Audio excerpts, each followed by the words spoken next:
रवि और प्रिया दोनों कॉलेज के दोस्त घूमने के बहुत शौकीन थे।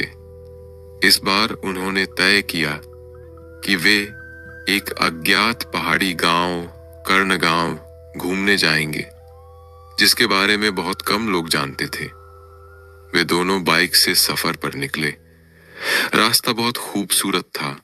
चारों तरफ घने जंगल, ठंडी हवा और पक्षियों की मधुर आवाज। लेकिन जैसे जैसे वे गांव के करीब पहुंचे, माहौल थोड़ा अजीब लगने लगा। पेड़ हवा में हिलते हुए कुछ फुसफुसाते से लग रहे थे और गांव के अंदर घुसते ही एक अजीब सी चुप्पी थी। गांव में पहुंचकर उन्होंने एक बुजुर्ग आदमी से रुकने की जगह पूछी। उसने एक पुराना गेस्ट हाउस बताया, लेकिन साथ ही चेतावनी दी, रात के बाद बाहर मत निकलना, यहां अजीब चीजें होती हैं। रवि और प्रिया ने इसे मजाक समझा और गेस्ट हाउस में जाकर ठहर गए। रात करीब 12 बजे प्रिया की आंख अचानक खुल गई।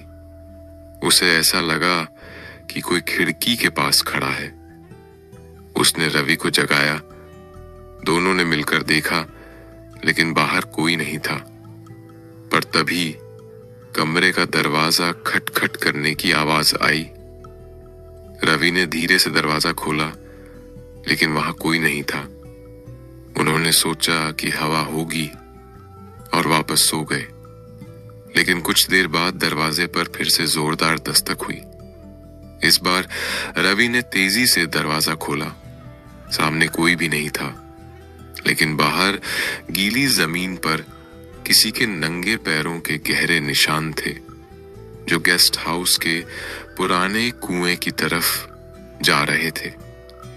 डर के बावजूद दोनों ने गांव के बुजुर्ग से इस जगह के बारे में पूछा। उन्होंने बताया कि बरसों पहले एक नवविवाहित जोड़ा इस गेस्ट हाउस में ठहरा था। लड़की अचानक कुएं में गिर गई और मर गई, लेकिन कुछ लोगों का मानना है कि उसे धक्का दिया गया था। तब से हर पूर्णिमा की रात उसकी आत्मा कुएं से निकलकर अपने हत्यारे को ढूंढती है। रवि और प्रिया ने अगले दिन गांव छोड़ने का फैसला किया, पर जब वे बाइक से निकल रहे थे तो प्रिया को लगा कि कोई पीछे से उसके कंधे पर हाथ रख रहा है। उसने डरकर पीछे देखा। कोई नहीं था, लेकिन हवा में एक धीमी करुणामयी आवाज गूंज रही थी, मुझे न्याय दो। वे बिना रुके वहां से भाग निकले। बाद में उन्होंने इंटरनेट पर खोज की तो पता चला कि वह मामला आज तक अनसुलझा था। और गेस्ट हाउस, वह कुछ महीनों बाद एक रहस्यमयी आग में जलकर खंडहर में बदल गया। क्या वह आत्मा अब भी अपने हत्यारे की तलाश में भटक रही है?